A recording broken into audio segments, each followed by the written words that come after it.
Dördüncü mesele musulman doganlar bu babatynda aýtmaly zatlarymyzdan şuňa meňzeş zatlary etmek, gabrlar taqdim etmek, gabrlaryň başynda namaz okumak ýa gabrlara secde etmek, şuňa alaka gabr parazlyk, gabr paraçylyk etmek, ýa bolmasa gabrlaryň üstüne binalar gurup şol ýerde ibadathana öwürmek, öňkü ýaşap geçen kowumlaryň hususan Ýehudy we Hristiýanlaryň azmaklygyna sebäp bolan zatlar şular. Şolaryň dogry ýoldan çykmaklygyna sebäp bolan zatlar.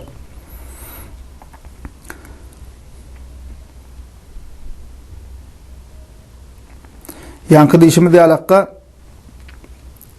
öňkü müşrikler şul ýaşap geçen özleriniň öň ýaşap geçen öwliýa ýani öňkü müşrikleriň bir bölegi hususan Nuh kowmuna Nuh aleyhisselam kowmuna şirk nählik başlapdy.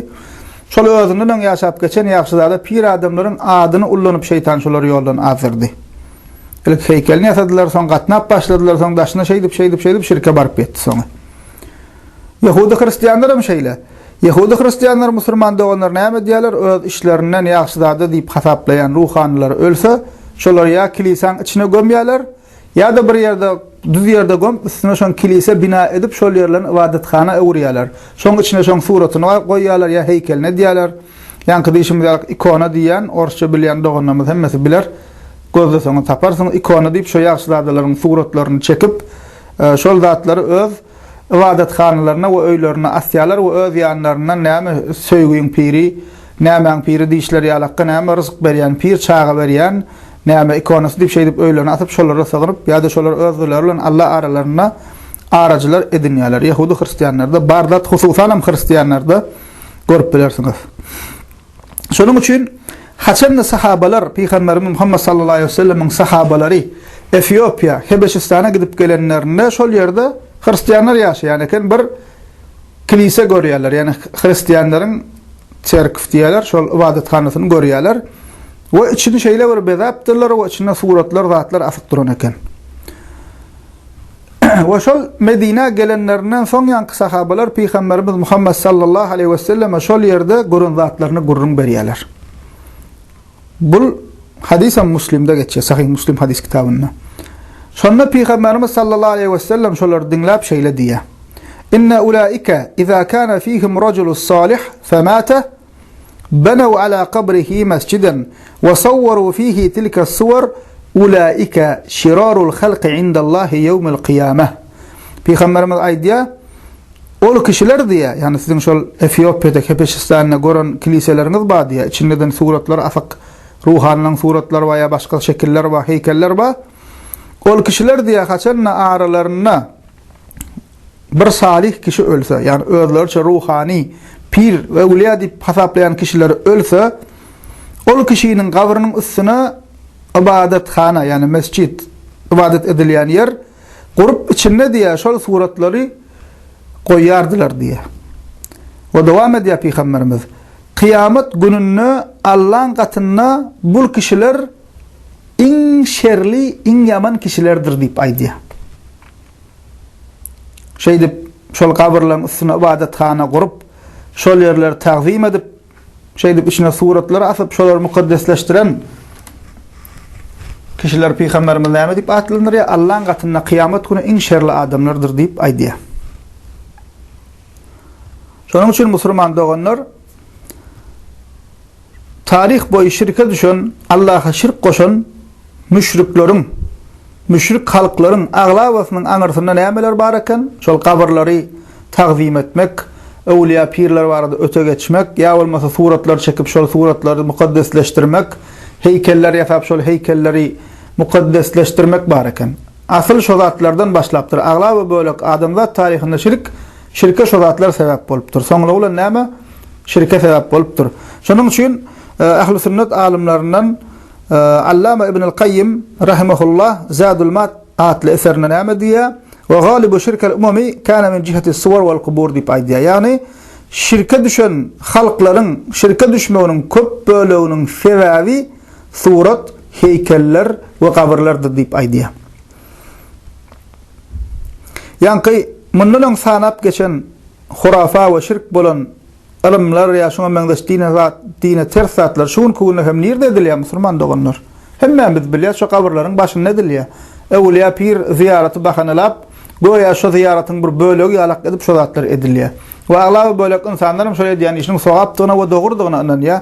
Hususan men ýalakka başynda da ýasama mollalar diniň arkasy bilen kazanç edip sesini çykarman, şutak ziyarete gelmek, Kabe ziyarete gelen ýalakdyr ýa ýenidir diýip şey diýip näme halka Allah otyr. Aglaby bölek şu zatlaryň dogrudygyna ynanyp edýär we gabrlaryň başynda edilýär şu zatlar. Ve Peygamberimiz sallallahu aleyhi ve sellem ýanky kabrlary ibadathana edilmezlik, mescit edilmezlik baradaky kan tawşyrklary we dersiniň men okanym 14-15 hadis. Aglaby näme Buhari, Muslim hadisleri we başga hadis kitaplarına gelýär we başga da hadisler bar. Yine şol hadislerden birine seretsek Peygamberimiz sallallahu aleyhi ve sellem diye Muslim'de geçen hadisinde "Ela inne men kana qablakum kanu yettehizuna qubur enbiyaihim ve salahihim masajida fala tettehizul qubura masajid fa inni enhaakum an zalik." Peygamberimiz diye dikkat edin diye ey ümmetim ey Müslümanlar ünsürün diye. Sizdenki diýen kim? Yahudi Hristiyanlar peygamberleriniň ünsürün, peygamberleriniň we kimleriň salihleriniň yani ewliya pir hasaplayan adamlarynyň kabrlaryny mescit ibadathana edindiler. Ondan dowam edýär peygamberimiz. Kabrlary mescit ibadathana edinmäň. Men size bunu qadagan edýärin diye. Fa inni enhaakum an zalik. Men size bunu qadagan edýärin diye. Yani kabrlar ibadathana öwürüp ol yerlere üstüne ýanky bina gurup ýa şoňa meňde saatlar edip ol ýerde namaz okap, ol ýerde namazlyk goýup secde edip Allah taýýanlaýan yerlere öwürmeklik goýa bir ibadathana ýaly kabul etmeklik kabrsanlyklary we kabrlary hususan peygamberleriň we ölüp geçen ýaşy zatlaryň kabrlaryny öňkü ümmetleriň azmaklygyna sebäp bolan zat peygamberimiz bunu ümmetine qadagan edipdir. Ve Ayşe annemizden rivayet edilýär, Buhari we Muslim'de geçýär bu hadis. Peygamberimiz sallallahu aleyhi ve sellem hassalanýar soňam dünýäden gaýdy. Yani dünýäden gaýtmazyndan öň hassa bolup 4 şunu hassa bolup ýatdy. Ondan soň dünýäden gaýdy. Şol dünýäden gaýtmaklygynyň 4 şunu öň ýaly Peygamberimiz sallallahu aleyhi ve sellem'in aýdan hadisleri bar. Şol hadisleriň biri Müslüman doganlar Ayşe annem rivayet edýär. diye ve anha qalet qala Rasulullah sallallahu aleyhi ve sellem fi maradihi allazi lem yakun minhu diye ki peygamberimiz hasta olup soňam şol hastalygynyň kalmadygy, dikelmediği hastalyk bar diye yani hem şondan soň dünýäden gaýdan hastalygy. Şonda şeýle diýdi diye peygamberimiz sallallahu aleyhi ve sellem la'anallahu al-yahuda wan-nasara ittakhadhu qubur anbiyaihim masajid diýip aýdy peygamberimiz. Diye Allah Yahudi we Hristiyanlara lagnet etsin diye. Olar peygamberleriň kabrlaryny mescit edindiler diýip aýdy. Yani ünsürün haçan ýaşyn peygamberimiz dünýäden gaýtmaklygynyň 4-5 gün öň yani. Başga bir rivayetinde şol hadisin peygamberimiz sahabalary ýanyma çağıryn diye. Allah olardan razy bolsun sahabalar gelýär, peygamberimiz nasihat edýär, şo nasihatyň içinde de şunu aýdy. Näme üçin aýdy? Näme üçin aýdýanlary Müslüman doganlar ýene de Ayşe annemizin öýde aýdy. Ayşe annemiz peygamberimizin aýaly Allah razy bolsun radiyallahu anha näme diýär? Yuhazziru ma sana'u. Peygamberimiz ümmetini diýär olaryň yani Yahudi Hristiyanlaryň eden işlerini etmekten äge etdi diye. Goýa şunu diýär peygamberimiz ey ümmetim menem ölmeli ýakynna. Men ölemem soňam menem ýüzümde şey daýma borin. Elbette sahabalar etjekler. Emma görüp oturýarsyň ümmetiň içinde öňde musulman diýip boranlar nämeler edýär? Nahilekke ýalňysatlar edýär. Goýa peygamberimiz soňun naklary tawşyryk berýär. Ey adamlar şundan äge bolun diýär. Şey diýip Ayşe annemiz diýär peygamberimiz diýär ümmetini olaryň eden işlerini etmekden äge etdi diýär. Ve şonuň üçin ondan öňkü aýdan hadisimizde Ayşe annemiz näme diýär? وَلَوْلَا ذَلِكَ أُبْرِزَ قَبْرُهُ غَيْرَ أَنَّهُ خُشِيَ أَنْ يُتَّخِذَ مَسْجِدًا. Ayşe annemiz diýär eger şu tawşyryk bolmadyk bolsa da diýär peygamberimizin şu aýdan tawşyryk bolmadyk bolsa da diýär peygamberimizin kabry açyk meýdanyna açyk goýulardy diýär, açyk ýerde jaýlanardy diýär. Ubriza qabruhu diýär, açyk ýerde goýulardy kabry diýär. Gayra annahu khushiya an yuttakhiza masjidan emma diýär kabry mescit ibadathana öwrülmekden, yani soňradan öwrülmekden gorkulanlygy üçin diýär bu edilmet diýär.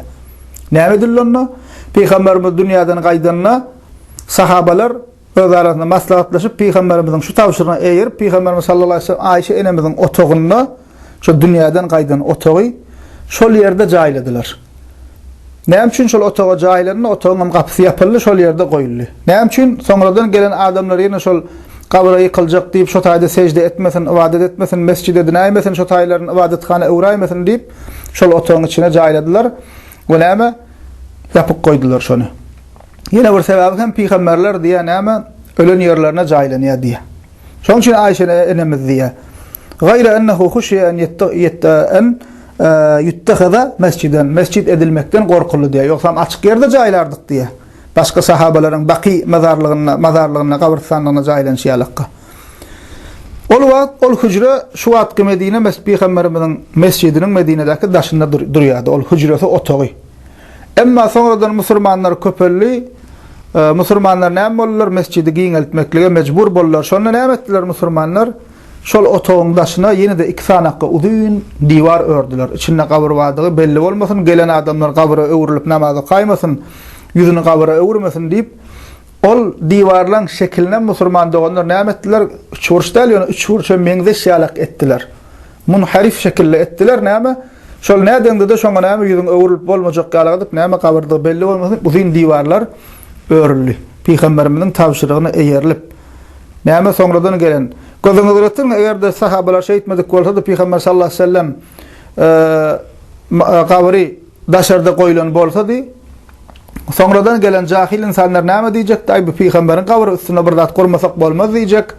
Soň gel üstüne altyn gümbez guraly, ay kümüşden ýapaly, gyzylymam diýişler. Ýa laqqa şeýgalan, ýa bolmasa Kerbalada zatda bir gabrlar we ahli beytiň diýip şol ýerde edişler. Ýa laqqa sebäp, daş, merjen, ýene şoňa laqqa edişler. Ýa laqqa daşyny aýlanşyp, gyýyrşyp, her hilekke şoňa meňdeş dine sygmaýan zatlar edişler, ýa laqqa zatlar etmekligi bolup biljek zatdy. Emma näme etdiler? Sahabalar Peýgamberiň tawşyrygyndan ýola çykyp şol otagynyň içine jaýladylar we soňra näme yapdylar şol ýerni. Ve Peygamberimiz sallallahu aleyhi ve sellem musulman doganlar İmam Ahmed'de ve başka hadis kitaplarda gelen hadisinde şunu diye. Şeyle hadisi geliyor. Allahümme la tec'al kabri vesanen yu'bad. La'anallahu kavmen ittehadu kubura enbiyaihim mesacid. Peygamberimiz bu hadisinde öňürte Allah dilek ediyor. İzinden näme bir zat aýdy. Diye Allah Teala şeýle dilek ediyor Peygamberim. Ey Allah'ım, menin kabrimi ibadet edilýän but bolmagyna ruhsat berme diye. Dowam ediyor. Peygamberleriniň kabrini mescid edilen kişilere Allah lagnet etsin diye. Yani oturup pikirlensen kabrlarynyn bütün näme baglanşygy bar. Emma kafir doganlarmy bilmeyen musulman doganlarymyz ýalňyş düşünýär. But diýse Hindistan nahyalykka heykel gözüňle. But musulman doganlar diňe ondan ibaret däl. Haýsy bir zada insan ogly alyp şonu ilahlaştırıp, hudaýlaştırıp, mukaddesleştirip sygyny berse, delilsiz, subutnamasyz, hiç zatsyz, öz ýandan soňam näme şeýle çokuny berse, sygyny berse, şonu öz butlaşdyrdygy bolýar. Hokban heykel bolmak şerti yok. Misal üçin asmandaky ýyldyza çokunsaň, özüňe şonu but etdiň bolýar. Aya güneşe çokunsaň, waddetseň, sogansaň şonu özüňe butlaşdyrdyň bolýar. Sen butun bolýar şol. Ya olmasa ağaca, cına, şeytana, ya olmasa perişte öz yanından, perişte çokunyan diýsen, perişten sen gözüňden görmeseň, özüň şol gözüňe getirýän perişten özüňe but edindiň bolýar. Şoň üçin Peygamberimiz Muhammed sallallahu aleyhi ve sellem näme diýär? Allahümme la tec'al kabri vesanen yu'bad. Ey Allah'ım, ya Allah diýär, men gabrym ibadet edilýän but bolmagyna ruhsat bermäger diýär. Peygamberleriň gabrlaryny ibadetkana, mescid edilen kişilere Allah lagnet etsin diýip aýdýar. Näme?